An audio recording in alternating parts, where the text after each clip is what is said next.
Eh bien bonjour Azur TV, heureux de vous accueillir à Peymeinade, et vous êtes ici dans l'arrière-cour de la ville de Peymeinade, de la commune de Peymeinade. C'est un lieu d'ailleurs où on célèbre aussi les mariages. Eh bien vous êtes à Peymeinade, c'est une petite ville de 8300 habitants, à quelques kilomètres de Grasse, qui est une ville centre-bourg, puisque dans l'environnement qui est le nôtre, vous avez plusieurs communes, Cabris, Peyrassède, Le Tigné, Saint-Césaire. Et ensemble, nous composons à peu près 15 à 20 000 habitants. Et Peymeinade est dans cet ensemble un centre-bourg économique et social.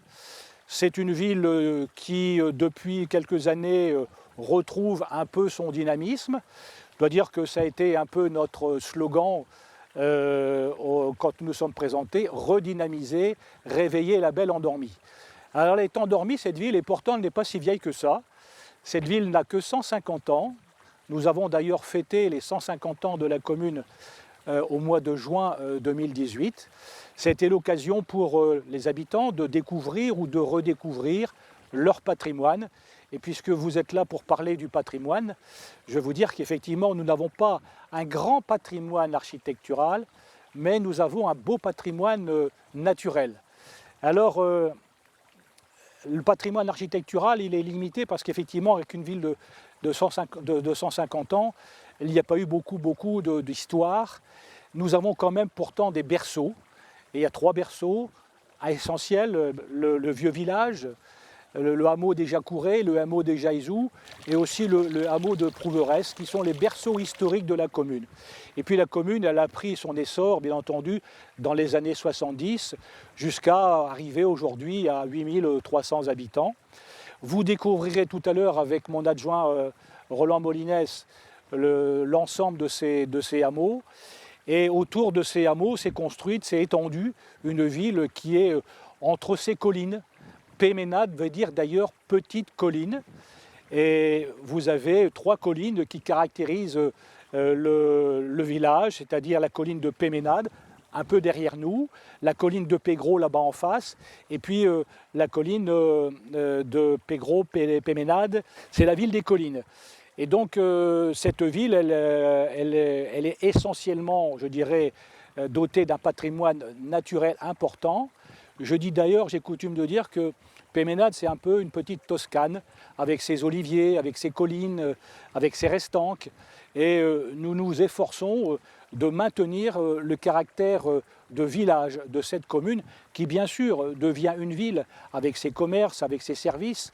C'est une ville, c'est plus une ville qu'un village, mais on essaye, à travers notre plan local d'urbanisme, de garder l'âme d'un village. Et là, vous êtes dans un endroit, j'allais dire presque bucolique, et qui vous montre effectivement que cette volonté de garder cette identité patrimoniale. Que vous dire d'autre? Que c'est une ville qui a bien sûr été modernisée dans les années 40 avec l'implantation d'une gare, vous verrez ça aussi tout à l'heure, et dans le cadre des futurs aménagements de la ville, nous allons garder ce bâtiment qui n'a pas une valeur historique et patrimoniale importante, mais qui marque l'entrée dans la modernité de Peymeinade, avec donc le train qui allait de Draguignan à Nice et qui s'arrêtait bien entendu à Peymeinade. Bon, comme vous le savez, depuis la guerre, les ponts, les chemins de fer ont été arrêtés sur cette ligne-là, mais ça reste un élément de notre patrimoine et nous le garderons dans le cadre des futurs aménagements. Quoi vous dire d'autre d'important sur le patrimoine? Il y a l'église, bien entendu. Comme vous le savez, c'est ce que j'ai oublié de vous dire, c'est que Peymeinade n'a que 150 ans, mais Peymeinade a une histoire en fait plus importante, puisque c'était en fait avant le petit hameau de Cabris. Nous sommes les enfants de Cabris. Vers le XVIIIe siècle, les habitants de Cabris qui venaient travailler ici dans la plaine et qui remontaient chaque soir à Cabris pour se loger, un jour on en a eu assez de faire ce chemin, et puis on a eu aussi également des taxes qui étaient imposées par le seigneur de Cabris, et ils ont souhaité créer ce hameau, et ce hameau a été créé, comme souvent à l'époque, d'abord par la création d'une église. Et donc vous verrez cette église de 1769 de mémoire, vous verrez cette église, ça a été le premier élément de vie à Peymeinade. Et tout s'est construit ensuite avec les hameaux dont je vous ai parlé tout à l'heure, le vieux village, le Jacouret, les Jaizou. Voilà ce que je peux vous dire d'essentiel pour caractériser cette ville qui est rentrée dans la modernité, qui veut y rester, tout en encore gardant son esprit et ses traditions du passé.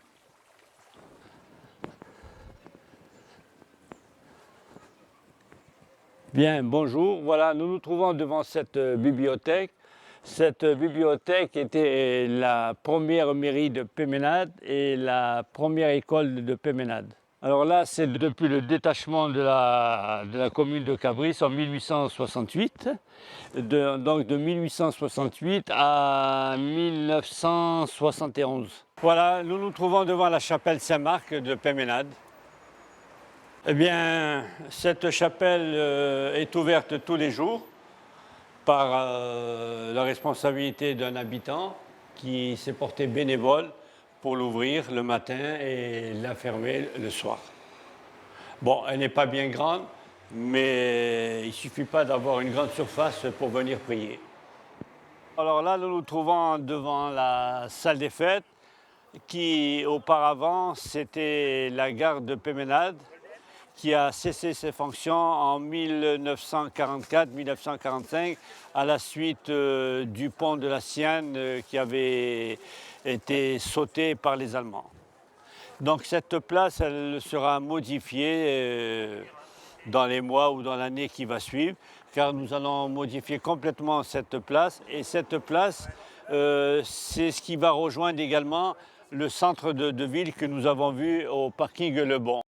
Bien, voilà, nous nous trouvons au cœur du vieux village de Peymeinade, devant le bassin de la place Gervais-Court. Nous avons également à notre gauche le lavoir. Alors, ce lavoir, c'était bien sûr le lieu de rencontre où toutes les mamans venaient et lavaient leur linge. Et cette année, exceptionnellement, au nom de la mairie, je voudrais remercier toutes les dames de ce vieux village qui ont su bien décorer ce lavoir et mettant en mémoire les photos de notre village ancien. Bon, eh bien, je me trouve en présence d'un ami et un enfant du pays, Claude Lerda, qui va nous donner la date de la création de cette église. Ce qu'il y a, c'est que cette église, d'ailleurs, il y a la date qui est sur le CMOC à l'entrée, elle a été créée en 1746, ce qui me donne, moi, 200 ans de différence. C'est pour ça que je me rappelle très très bien de cette date. Parlez-moi de l'anecdote par rapport à la statue de Saint-Roch. C'est une statue de Saint-Roch qui avait perdu la main droite qui tient le bâton. Vous voyez, de Saint-Roch avec le petit chien qui lui lèche une plaie. Il avait guéri d'ailleurs, c'est ce qui veut une légende. Et cette main droite, elle avait été cassée et perdue. Et elle tenait le bâton. Alors justement, le prêtre avait demandé à la mairie de venir y faire la réparation. Et en définitive, la personne qui était déléguée pour venir faire cette réparation, c'était mon beau-fils qui travaillait à la mairie de Peymeinade et qui est venu la réparer. Et bon, il a dit, bon, au-dessous de l'église, au-dessous de la mairie, il y avait des statues, de vierges qui étaient stockées, et qui étaient en mauvais état. Il a dit, je vais récupérer une main, et puis on y fait une greffe de cette main. Alors ils sont allés scier cette main, et c'est une main en plâtre. Et puis ils l'ont mise sur Saint-Roch, c'était à peu près le même gabarit. Et quand ils sont allés la greffer, ils se sont aperçus qu'au lieu de scier la main droite, c'était la main gauche. Au lieu de scier la main droite, ils avaient scié la main gauche. Et puis ils l'ont mise un petit peu à l'envers pour faire une main droite, une main gauche, quoi. Voilà, c'était une petite anecdote. C'était dans les années 70, 80 à peu près. Nous nous trouvons devant un oratoire suite à notre visite qui se nomme l'oratoire Saint-Jean de Baptiste, qui est situé entre le chemin des Pradons et l'avenue Fragonard. Alors là, nous nous trouvons dans la chapelle de Sainte-Réparate, qui est située dans le quartier des Jaizous. Alors il faut savoir que nous avons 3 quartiers anciens, c'est-à-dire les Jaizous, les Jacourets et l'Improuvorès. Alors là, nous nous trouvons devant le lavoir Frédéric Mistral, qui se trouve dans l'avenue Frédéric Mistral. Il a été restauré et illuminé il n'y a pas si longtemps. Alors pour conclure, que puis-je vous dire? C'est que Peymeinade a un avenir, a un passé bien sûr, un passé assez récent, mais j'espère aussi un avenir. Et cet avenir, nous voulons le construire, comme je le disais tout à l'heure, en respectant la tradition, mais en rentrant encore plus dans la modernité.